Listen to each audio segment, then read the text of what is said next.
Okay, so everyone thinks Alaska is just mountains, nature, and peace. But I kept seeing the same thing over and over. People go missing. And then, that's it. No answers. And yeah, you hear the usual stuff. Skinwalkers, Bigfoot, all that, blah blah, creepy folklore. But after looking into these incidents, I'm sure some of that could actually be real. There are places up there where if something happens to you, you're just gone. No witnesses, no help. Some of the stuff I ran into while researching this, I honestly wish I hadn't. It's not dramatic, it's just wrong. And by the end of this, you'll probably feel the same way, because these are some of the creepiest incidents that actually happened in Alaska. So yeah, without further ado, let's get into it. My brother Finn and I had been working odd jobs in Alaska for a few years. We both liked being out there. Something about the distance from everything made it easier to think. Or maybe it was just the quiet. That fall, we picked up a job shutting down a lodge for the winter. It was a small outfitting spot on the north end of Lake Nivani, remote enough that there were no roads leading in or out. Float plane access only. The owners were long gone for the season, and they needed a couple of warm bodies to close everything up. Drain the water lines, board the windows, bring in the trail cams. 6-day job, tops. They flew us in with a pilot named Owen. Nice guy, didn't talk much. He dropped us and a week's worth of supplies on the dock with a short nod and one piece of advice: keep the sat phone dry and don't wander too far after dark. Then he was off. The place itself wasn't huge. 1 main lodge and 4 rental cabins, plus a tool shed and a kennel out back for the dogs they used during the spring sled tours. The whole property sat in a kind of natural bowl surrounded by thick pine and spruce. There was no cell reception, obviously. Just the satellite phone, 2-way radios, and a logbook from the owners with notes about what to check and when. We got into a rhythm fast. First 2 days were standard stuff: coiling up hoses, shutting off water mains, checking seals. The kind of work that keeps your hands busy but your mind drifts. The cold helped. You stay focused when you can see your breath and your fingers start to go stiff if you forget your gloves. We didn't talk much unless we needed to. It's not that we weren't close. We were. Just never been the chatty type. Finn had a dry sense of humor that usually showed up when you least expected it, and I was better at keeping us on track with lists and routines. We balanced each other out. On the 3rd day, we decided to head out and collect the trail cams. There were 9 total, placed in a rough loop through the woods and along the ridges to the south and east. The owners used them mostly to track wildlife, see where the moose passed through, keep an eye out for early bear movements. Finn mapped out the loop on a laminated chart, and we set off after an early breakfast. It was beautiful out there, in a stark kind of way. The trail wasn't well marked, but we had the coordinates and knew how to read the land. We followed game paths, crossed frozen creeks, climbed over deadfall. The snow wasn't deep yet, just a powdery layer that crunched underfoot. We made decent time at first, grabbing cards from the first 5 cameras with no trouble. But the light faded faster than we expected. By the time we reached the 6th, it was already slipping into dusk. We stood there debating for a minute, then agreed to turn back and hit the last 3 tomorrow. Back at the lodge that night, we brought the memory cards inside, made coffee, and sat down at the old laptop the owners left behind. It was ancient, but still worked. We started scrolling through the files, each labeled by date and time. Most of it was exactly what you'd expect: deer nosing around, the occasional fox, branches swaying in the wind. Then we got to camera 3. It was just a few seconds of footage, time-stamped around 2 in the afternoon the week before. The clearing was empty at first, just trees and snow. Then, at the edge of the frame, something shifted. At first, we thought it was a trick of the light, but then it moved again, clearer this time. Something crouched low behind a spruce tree. No coat, no backpack, bare skin. And even though it was half hidden, the proportions didn't look right. The arms were too long. The neck was angled strangely. Finn leaned in close to the screen, squinting. "Is that a guy?" "Maybe," I said, though I didn't believe it. We tried to pause and zoom, but the image glitched. Just for a second, long enough to miss the frame entirely. We rewound, tried again. Same result. The figure was there, then it wasn't. back to empty trees. Neither of us said much after that. We moved on to the rest of the footage, but the mood had shifted. It was like we'd seen something we weren't supposed to, and the laptop knew it too. The next morning, I went out to stack firewood behind the tool shed. That's when I saw them footprints in the snow, not from boots. These were bare, human-shaped, and stretched in a way that didn't make sense. The toes were splayed. The gait was off, like whoever or whatever had been walking wasn't used to it. Like they were toe first, knees bent, trying to copy how a person moves but missing a step. I stood there for a long time, just staring. Then I brushed the prints away with my boot and went back inside. Didn't tell Finn. We'd both spent enough time out here to know the mind could play tricks. Shadows become animals. Wind becomes whispers. A squirrel jumping through dry brush can sound like a full-on stampede if you're wound tight enough. But that night, I heard it. I was half asleep when it started. A voice outside the cabin.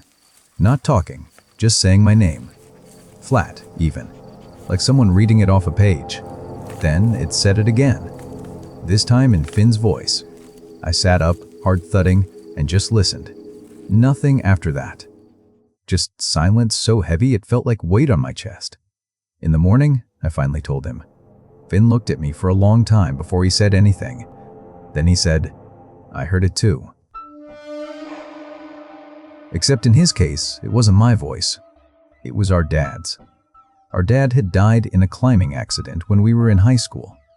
Hearing his voice in the middle of the woods wasn't something either of us could explain.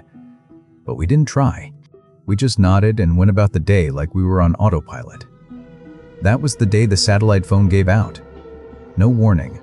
1 minute it was working, the next it was a paperweight. We tried swapping batteries, checked the charger. Nothing. That phone was our only real connection to the outside world. Around the same time, we noticed smoke to the east. Thin, faint, just barely visible above the treetops. It didn't belong to us. There weren't any other lodges or ranger stations out that way. Just wilderness. We stayed inside that night. Around 2 in the morning, the dogs went berserk, barking like they were about to chew through the kennel. Then, all of a sudden, nothing. Dead quiet. I got up, grabbed the flashlight, and looked out through the window.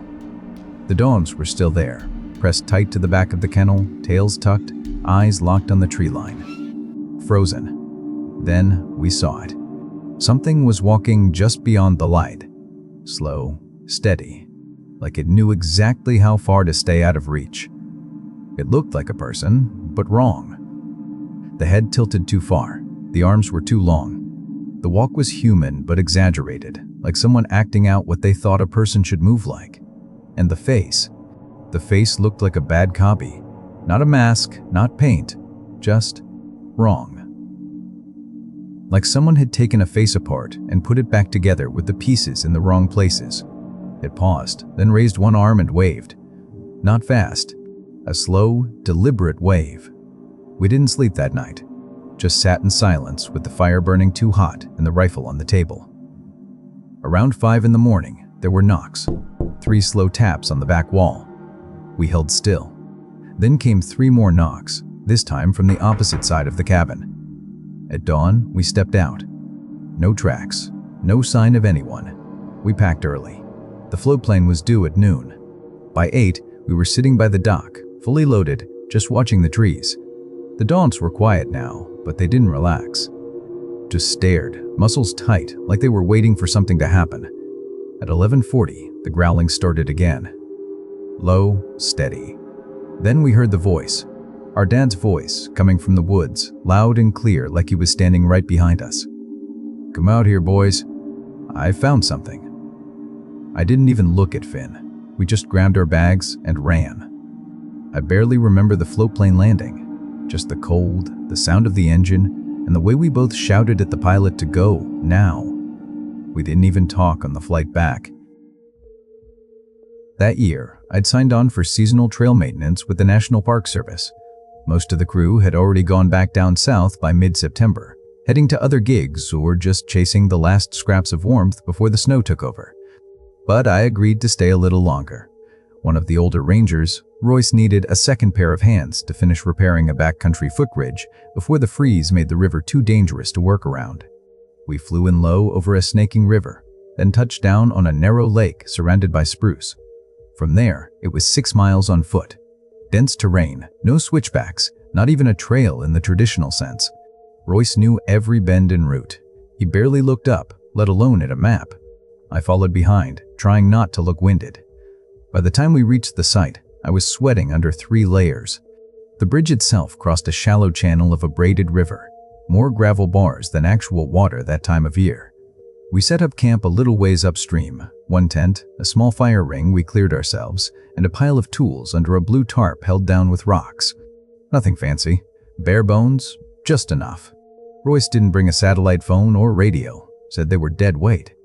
If anything goes wrong, he told me, we walk. First couple of days went by smooth. Cold mornings, gray afternoons, and long hours of hauling lumber from the cache to the site. Most of it was helicopter-dropped weeks earlier.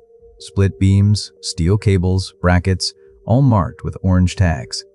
We resecured the anchors, replaced some rotting planks, reinforced the footings. Royce didn't talk much, unless it was about the work. I didn't mind. The silence up there felt different than regular silence. Deeper. It was the 3rd night when things started to get off.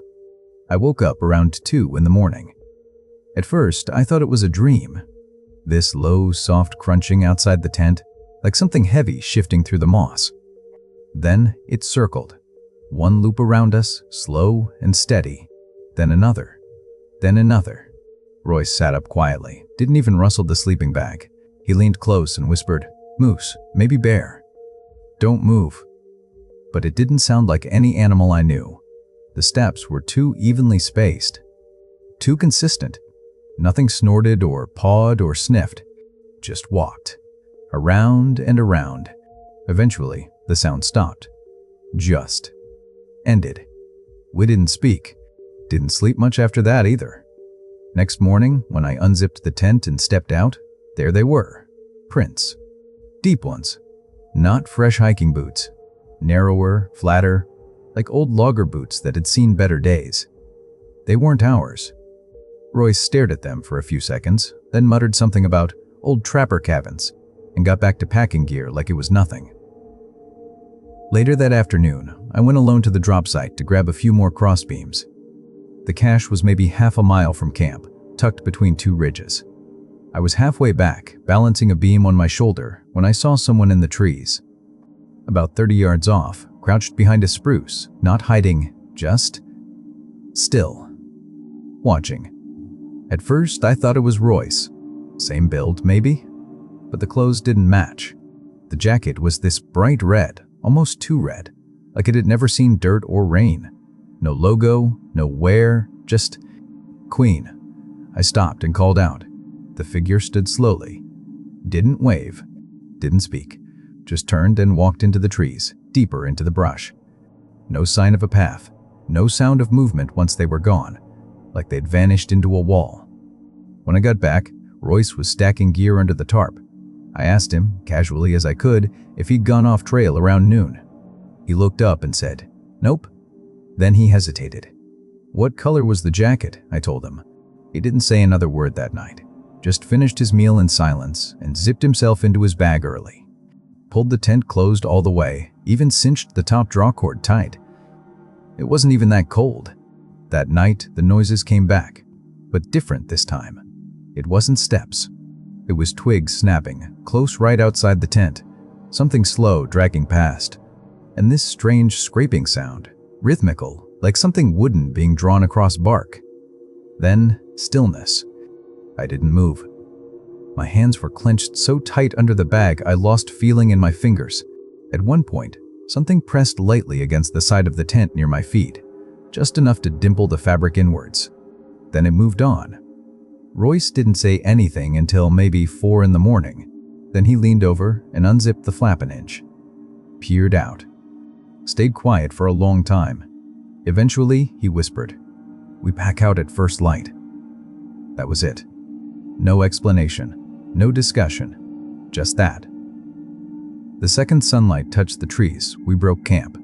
Didn't even eat, Royce carried his bear spray in one hand the whole way. He didn't clip it to his belt like usual, just held it out like a flashlight. I didn't ask anything.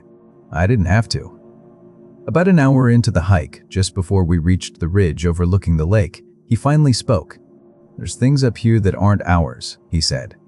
Low voice, like he was talking to himself more than me. "Most folks know not to stay past early fall. Animals start acting strange. People too."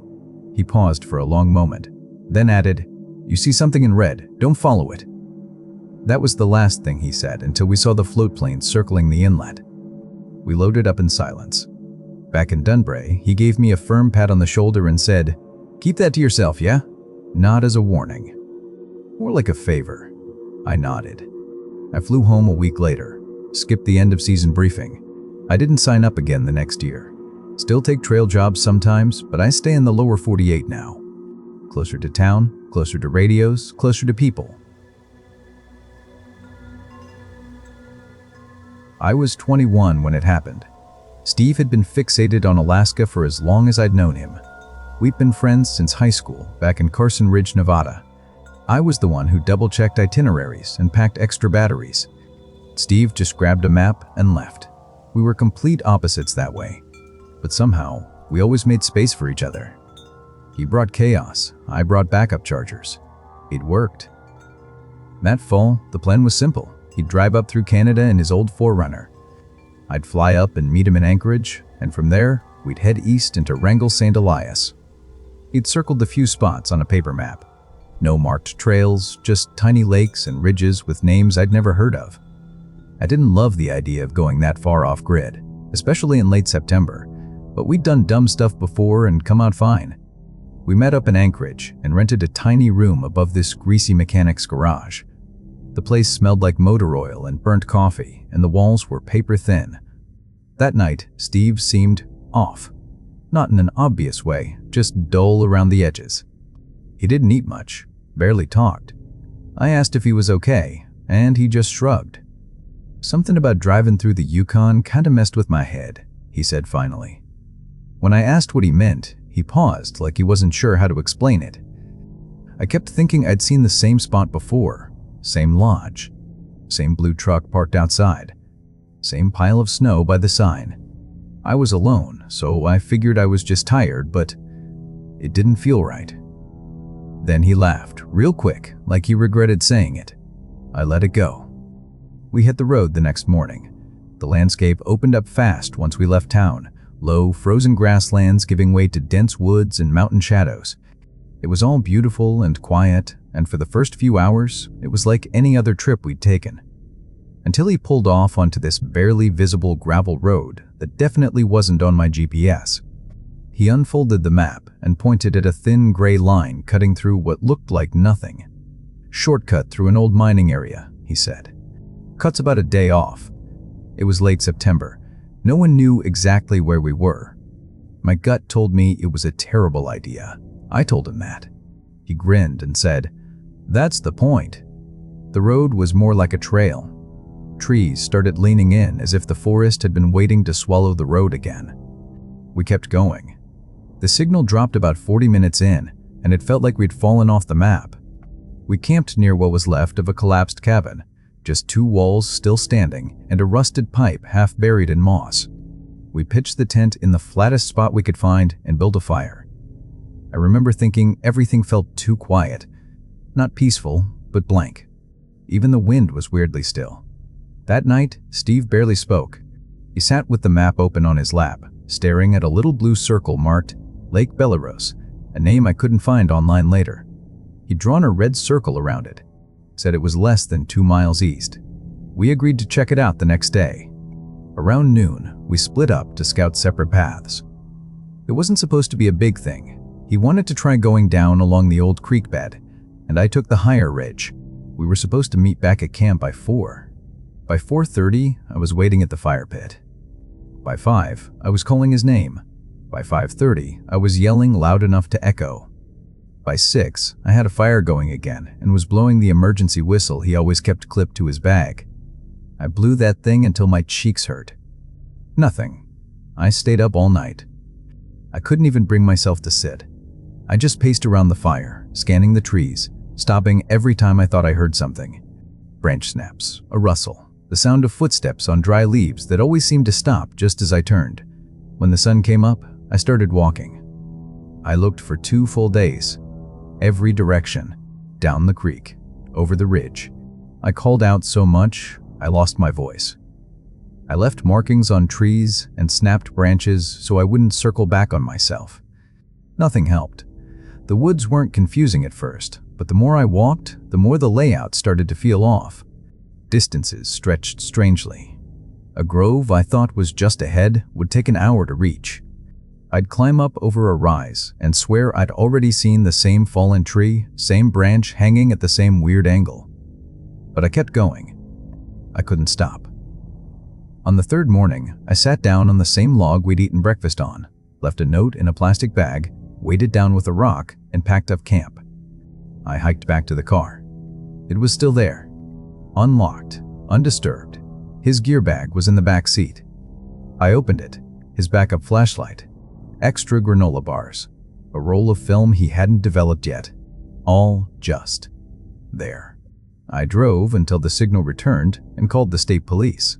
They started a search the next day. Dogs, helicopters, ATVs, volunteers. They searched hard for 6 days. Nothing. Not a jacket. Not a broken twig.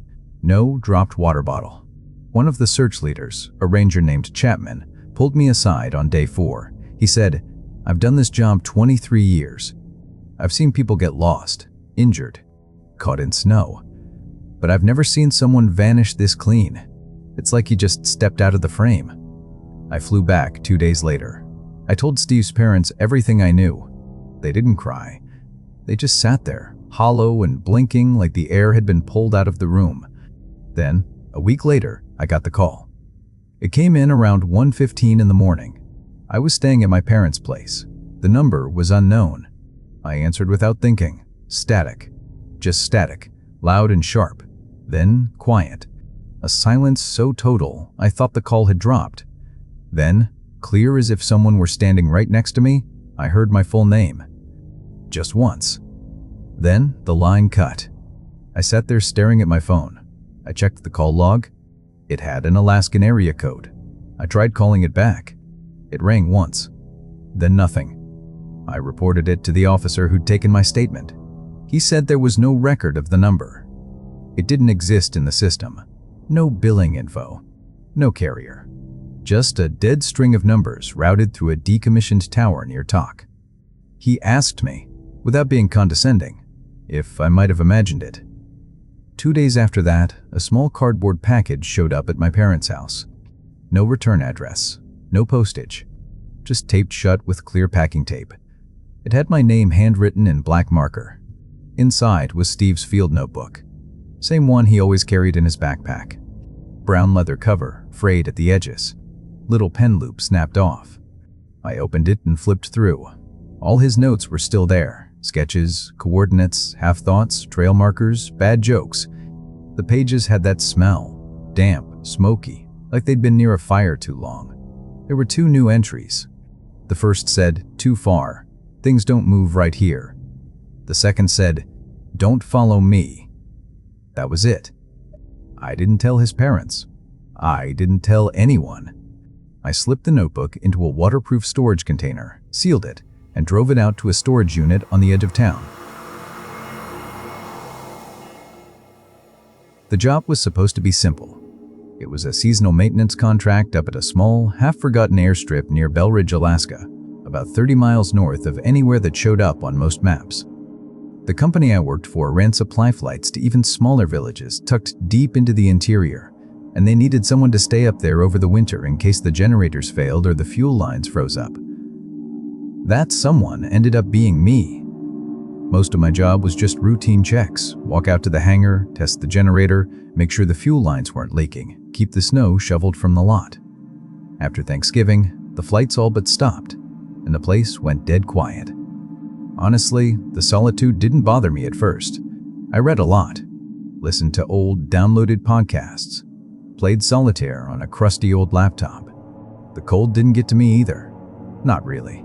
The quiet did, though. Not immediately, but gradually. It's not the peaceful kind of quiet. It's the kind that has weight to it, like the silence is waiting for something. The last plane I saw that winter came in during the first week of December. The pilot barely shut off the engine, dropped off a few crates, gave me a nod, and took off again. After that, nothing. 3 or 4 days later, I noticed tracks outside the smaller shed where we kept tools and backup fuel. They weren't fresh, but they were clear enough in the snow. At first, I assumed moose, maybe even a wolf. But the shape didn't add up. Too narrow for hooves and not quite paws either. When I crouched down to look, the print looked more like a foot bear wide at the toes, long in the arch. No boot tread, no claws. Just a barefoot track out in sub-zero snow. I figured it was weird snowmelt or some animal that stepped funny. That happens more often than you'd think. Still, it stuck in my head. Then came the knocking. I woke up around 3 in the morning to this low, hollow thump against the trailer wall. Not frantic, just one knock. Then another. Not rhythmic, just spaced out. I stayed in bed for a bit, trying to figure out what it could be. Sometimes snow shifts off the roof and hits the side panels, so I tried to sell myself that story. But there weren't any trees near the trailer, no branches to scrape, and the noise wasn't random. It sounded like it was trying to figure something out, like it was testing. I got up and looked outside. Nothing, just flat snow and the dim silhouette of the forest edge in the distance. In the morning, more prints. This time they weren't around the shed, they were around the trailer. Circled it twice, then trailed off back toward the woods. Same shape as before, still barefoot, still that same deep, even stride. I stood out there a long time just looking at them, trying to come up with a reason someone would be barefoot this far out in the cold. And not just for a moment either. They had to be walking around for a while, long enough to leave tracks all the way around. I kept thinking maybe someone had gotten drunk and wandered out from one of the remote cabins. But who walks in a perfect arc around someone's trailer without ever knocking, calling out, or leaving anything behind? I didn't have an answer, so I let it go. Or tried to. That night, the power cut out. I bundled up and went out to the generator shed. The door was hanging open. The latch was broken clean off, just snapped, like someone had hit it with something hard. The generator itself was okay, still warm, but the fuel line had been pulled loose. Not twisted or kicked, just pulled, like someone grabbed it and yanked. I started putting it back together, but halfway through, I got that feeling, like someone was watching. It wasn't just nerves. I wasn't hearing things or imagining shapes in the trees. It was more specific than that. Like there were eyes on me, steady and focused. I looked up at the woods, flashlight beam cutting through the dark, but I couldn't see anything beyond the first line of tree trunks. I tightened the connection and went back inside without finishing the checks. That night, I didn't turn on the lights. I sat in the living room with the flashlight off, waiting by the window, just listening. Around 1 in the morning, the satellite finally picked up a signal again, and I checked my inbox. There was a message from Damon, one of the bush pilots I'd talked to back in early November. He'd written me a few days ago, but it hadn't come through until now. He told me to be careful. Said some of the elders in Corin, this little village west of the ridge, had been hearing noises from the forest. Screaming, but not like animals. They'd told him something was moving wrong out there. That was the phrase he used, moving wrong. I didn't sleep much after that. The 4th night, I woke up to the sound of the door. I know I locked it, top bolt and bottom latch. But around 4 in the morning, I heard the slow sound of the door creaking open. Just enough to make that soft groan against the frame. Then silence. I was frozen in bed, eyes open, trying to breathe without making sound. The hallway outside my room is short, maybe 10 feet. I heard breathing. Not mine. It was light, uneven, dry. Then I heard slow footsteps.